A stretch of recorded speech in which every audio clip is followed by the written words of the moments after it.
আজ এই গল্পের শেষ দিন, তাই আজ 3টে পার্টে এই গল্পটা শেষ করব। সত্যি কথা বলতে এই গল্পটা এতই বড় যে এটাকে শেষ করতে গেলে আমাকে পরপর 6টা 7টা পার্ট বানাতে হবে, কিন্তু আমি আর বেশি সময় নিলাম না। আজ এই শিফটের শেষ দিন করে দিলাম। আপনারা দেখবেন কিভাবে এই শক্তির অবসান হয় আজ। এই আত্মাটি কি করে তার আসল জায়গায় ফিরে যায়, কি করে হাসপাতালটি আবার আগের অবস্থায় ফিরে আসে, আবার সব কিছু শান্ত হয়ে যায়, আবার সব কিছু ঠিক হয়ে যায় এই হাসপাতালে। আর কেউ মরবে না, আর কেউ সেই অতৃপ্ত আত্মাটা নেই যে জীবন ধ্বংস করবে না। আমরা চলে আসলাম শিফটের এই পার্টে, যাকে রক্তের আহ্বান বলছি। এই গল্পটি বানাতে বা লিখতে আমার অনেক সময় লেগেছিল, কিন্তু আশা করি এই গল্পটি আপনাদের ভালো লাগবে, কারণ এই গল্পের মধ্যে একটা অদ্ভুত রকমের টান আছে। তো আমরা জানি আগের দিন সাইমনের মৃত্যু হয়েছিল, কিন্তু এই মৃত্যুতে হাসপাতালের প্রত্যেকটি নার্স আতঙ্কগ্রস্ত ছিল। পুরনো উইং নিয়ে সংখ্যা যেন আরও বেড়ে গেছে। অনেক নার্স এই হাসপাতাল ছেড়ে দিয়েছে, কারণ তারা জানতো কোনো না কোনো সময় তাদেরও এক সময় আসবে যখন এই ডিউটি তাদেরও পড়বে। এই বিভীষিকা যেন সবার হৃদয়ের মধ্যে একটা কালো ছাপ ফেলে দিয়েছে। যদিও সবাই দূরে থাকতে চাইলেও সবাই পারে না, কারণ হাসপাতালের নিয়ম বাধ্য করে আবারও একজনকে এই শিফট নিতে, যার নাম ছিল মায়া। হাসপাতালের সবচেয়ে অভিজ্ঞ এবং কঠোর নার্স সিদ্ধান্ত নিল পুরনো উইংয়ের কাহিনীকে চিরতরে শেষ করতে হবে। সেই ভয়াবহতার অবসান ঘটাতে চায়। তার মন বলছিল যে তাকে সত্যের মুখোমুখি হতেই হবে। মায়া জানত তাকে যেতে হবে সেই পুরনো উইংয়ের গভীরে, যেখানে অনেক আগেই এই নার্সের পৈশাচিক গল্পের শুরু হয়েছিল। রাত 3টে। মায়া একা হাসপাতালের করিডোর ধরে হেঁটে চলল। আলো ঝলকানি, শীতল বাতাস এবং দূর থেকে ভেসে আসা ফিসফিস কণ্ঠ তাকে থামাতে পারল না। সাইমন এবং সুসানের মুখগুলো বারবার তার মনে ভেসে আসছিল। তাদের বিকৃত দেহের ছবি তার মনকে তাড়া করছিল, তবুও সে থামল না। একটু ভয় আর মনে প্রচণ্ড সাহস নিয়ে সে পুরো উইংয়ের দরজার সামনে এসে দাঁড়াল। দরজাটা যেন কোনো মন্দিরের পবিত্র কিন্তু অভিশপ্ত দরজা। মায়া জানত একবার ভিতরে ঢুকলে সে আর ফিরতে পারবে না, কিন্তু সে স্থির থাকল। দরজাটা ঠেলে ভিতরে ঢুকে পড়তেই অদ্ভুত কষ্টের বাতাস তাকে আঁচড়ে ধরল।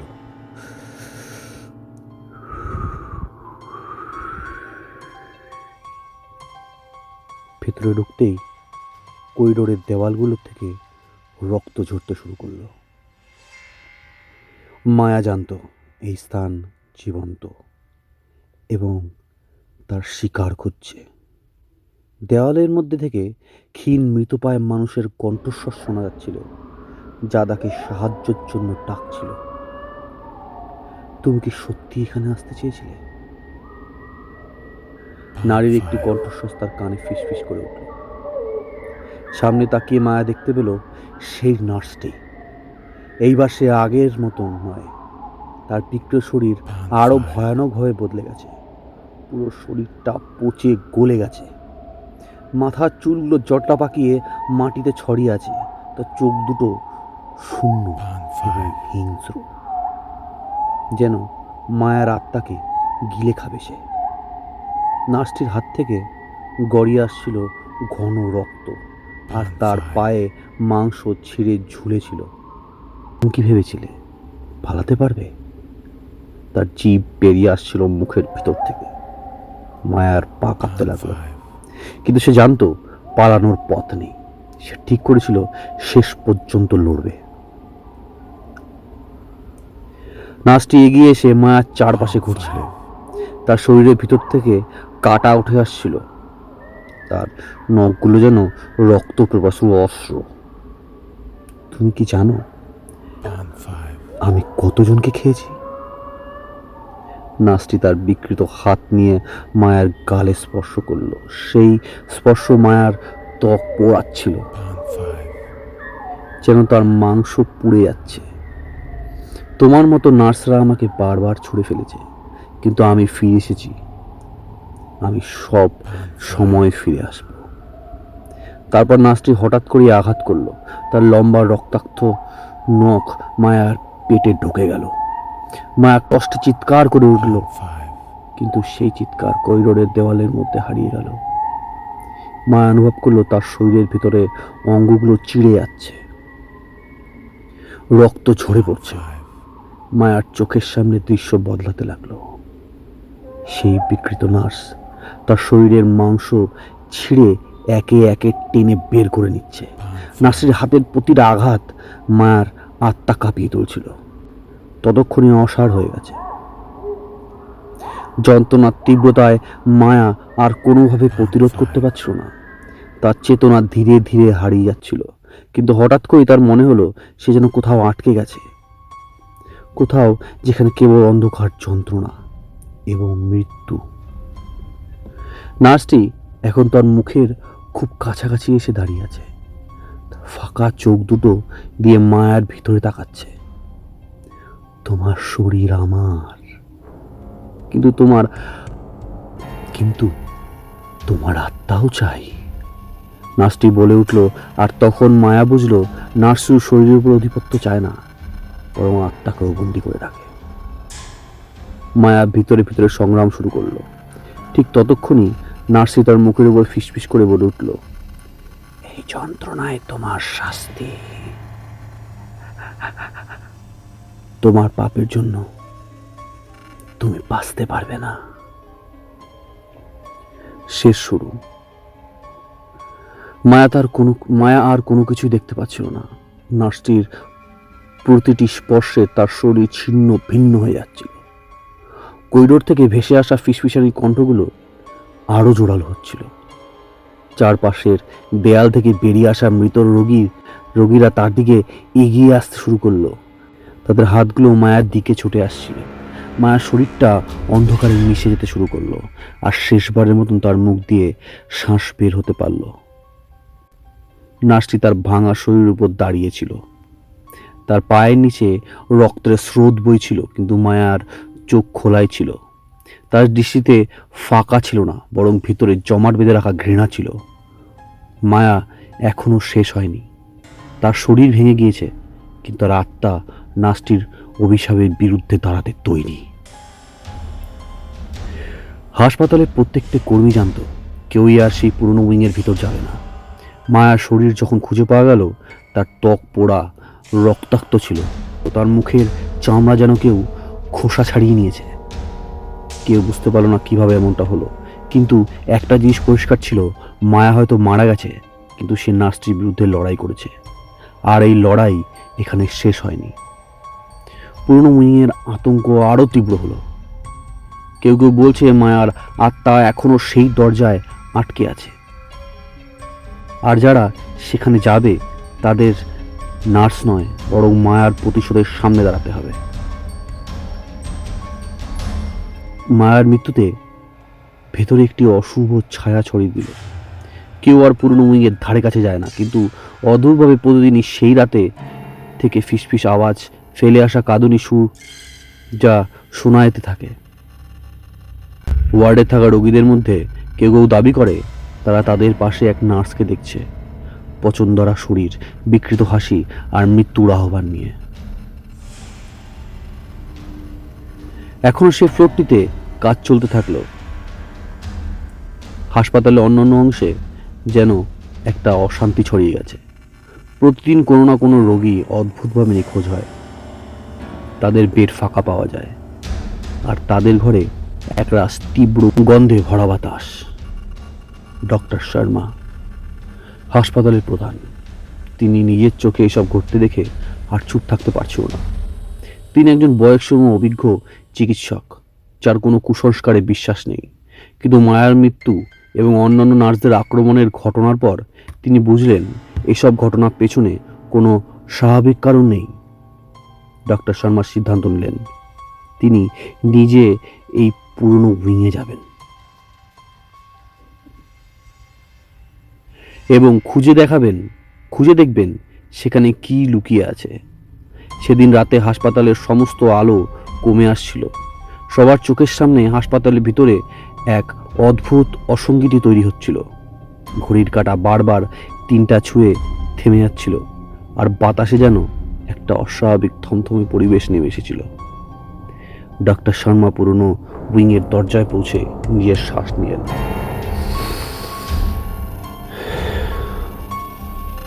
তার হাতের পেছনে একটা থমথমে শীতলতা ভেসে আসছিল। এই শীতলতা যেন তাকে ভিতর থেকে চেপে ধরতে চাইছিল। দরজা ঠেলে ভিতরে ঢুকতে এক বিষাক্ত বাতাসে ভরে গেল চারপাশ। ঘরগুলোতে ধীরে ধীরে হাঁটতে লাগলো শর্মা। করিডোরের দেওয়ালগুলো আবারও রক্তে ভিজে উঠছিল, আর ফিসফিস আওয়াজগুলো এই তীব্র হতে থাকলো। তুমি কি শিকারে এসেছো? এই নাস্তিক কণ্ঠস্বর শর্মার কানে ফিসফিস করে উঠল। তুমি কি শিকারে এসেছো? শর্মা জানতেন তিনি কল্পনা করছেন না, কিছু সত্যিই ভুল। তিনি মায়ার জীবনের শেষ মুহূর্তগুলোর কথা ভেবে শিউরে উঠলেন। দেওয়ালে থেকে বেরিয়ে আসা মৃত আত্মারা এবার তার সামনে এসে দাঁড়াতে শুরু করলো। তাদের ফ্যাকাশে অন্ধকার চোখ শর্মার দেহ ছুঁয়ে যাচ্ছিল। তিনি একটি ছোট্ট ঘরে ঢুকে পড়লেন, কিন্তু তার চোখ সামনের দিকে পড়তে তিনি যা দেখলেন তার সমস্ত যুক্তিবোধকে চূর্ণ করে দিল। ঘরের ঠিক মাঝখানে রাখা ছিল মায়ার শরীর, কিন্তু সেই নারী এখন মাংসে মাখা নয়, বরং পাঁজরের খাঁচা আর তার সাদা হাড়ে মোড়া, আর চোখের জায়গায় দুটি ফাঁকা গর্ত, আর তার মুখ বিকৃত হাসিতে মুচড়ে আছে। মায়ের মৃতদেহটা তার দিকে তাকালো। শেষ ফিসফিসে করা কণ্ঠ আবার ভেসে উঠল, বলল, মায়ের মৃত ঠোঁটের মধ্যে দিয়ে বেরিয়ে আসলো। হঠাৎ করেই ঘরের আলো বন্ধ হয়ে গেল। চারপাশ কালো অন্ধকার ঢেকে আসলো, আর শর্মা অনুভব করলেন যে তার চারপাশে চলছে কিছু ভারী জিনিস, কিছু পিচাসীয় এন্টিটি। তার বুক ভারী হয়ে হতে লাগলো, তার শরীর ঠান্ডা। মাটির তল থেকে বেরিয়ে আসছিল কিছু অদ্ভুত নাড়াচাড়া। আলোর ঝলকানি ফিরে আসতেই শর্মা দেখলেন সেই নাস্তি তার সামনে দাঁড়িয়ে আছে, কিন্তু এবার তার চেহারা আরও বিকৃত। নার্সটির চোখ নেই, তার চামড়া ঝুলে পড়ছে, আর তার হাত থেকে চলছে রক্তাক্ত মাংস। সে এবার শর্মার দিকে ধীরে ধীরে এগিয়ে আসতে শুরু করলো। শর্মা পিছু হাঁটতে চাইলেন, কিন্তু তার পা যেন মাটিতে আটকে গেল। নার্সি তার দিকে এগিয়ে এসে এক হাত বাড়িয়ে দিল, আর সেই হাত যেন বরফের মতো ঠান্ডা। শর্মার গলায় বুকে চেপে ধরল। তার চোখে অন্ধকার নামে, আর তিনি শুধু ফিসফিস আওয়াজ শুনতে পেলেন, তোমার পালা শেষ ডাক্তার, তোমার পালা শেষ ডাক্তার।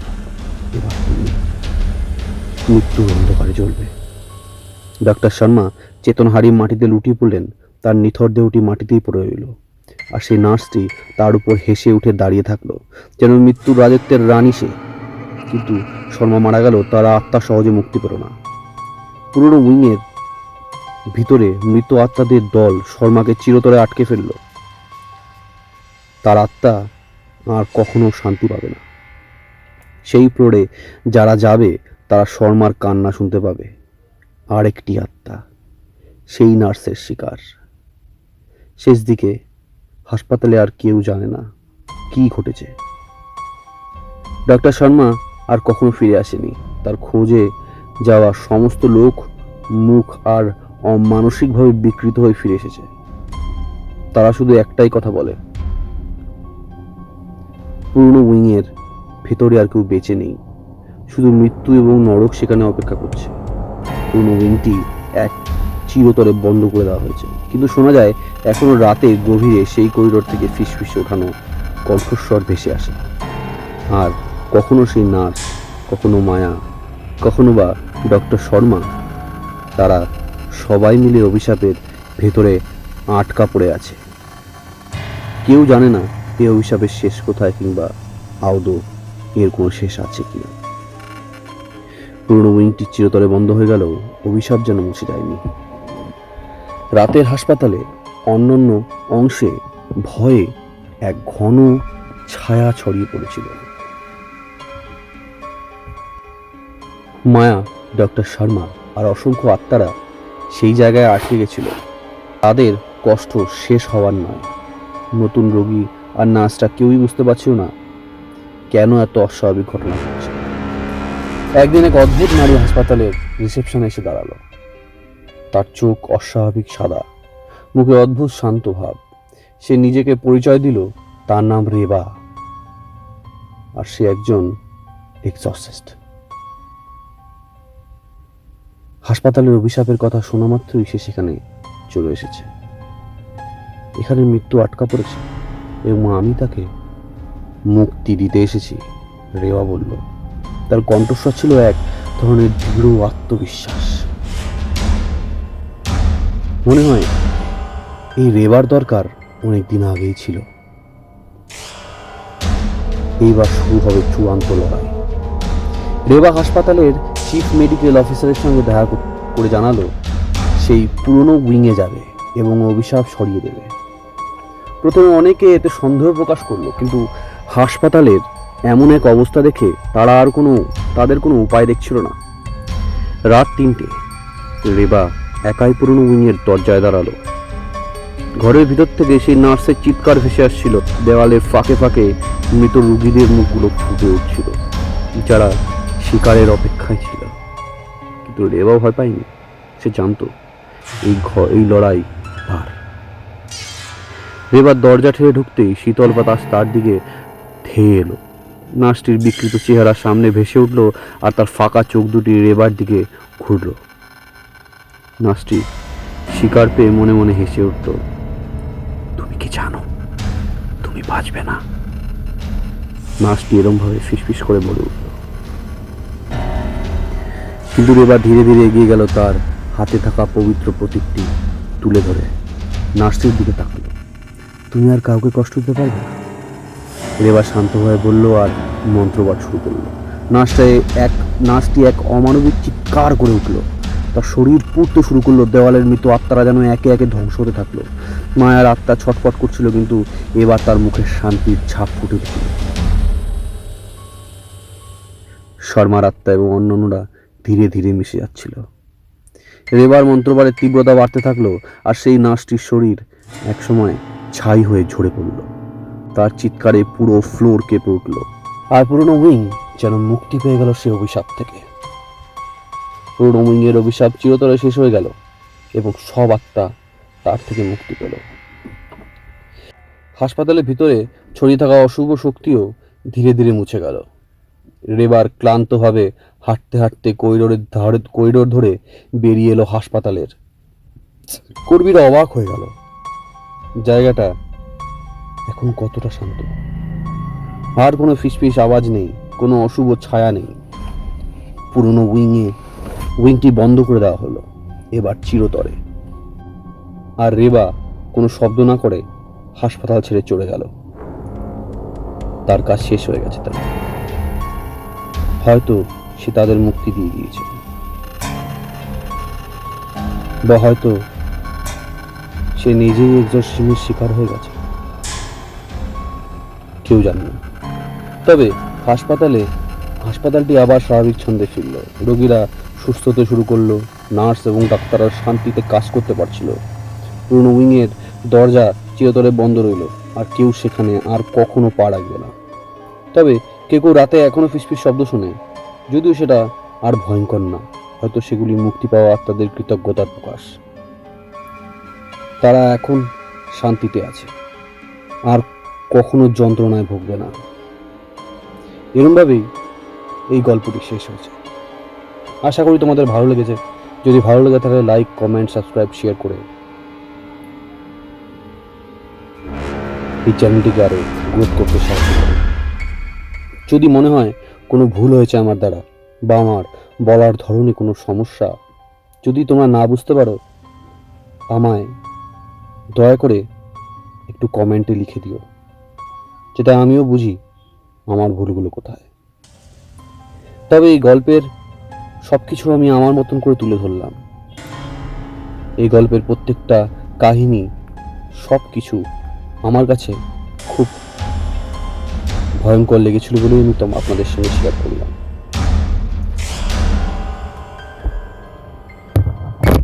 তাহলে নেক্সট আমরা অন্য গল্প নিয়ে আসবো।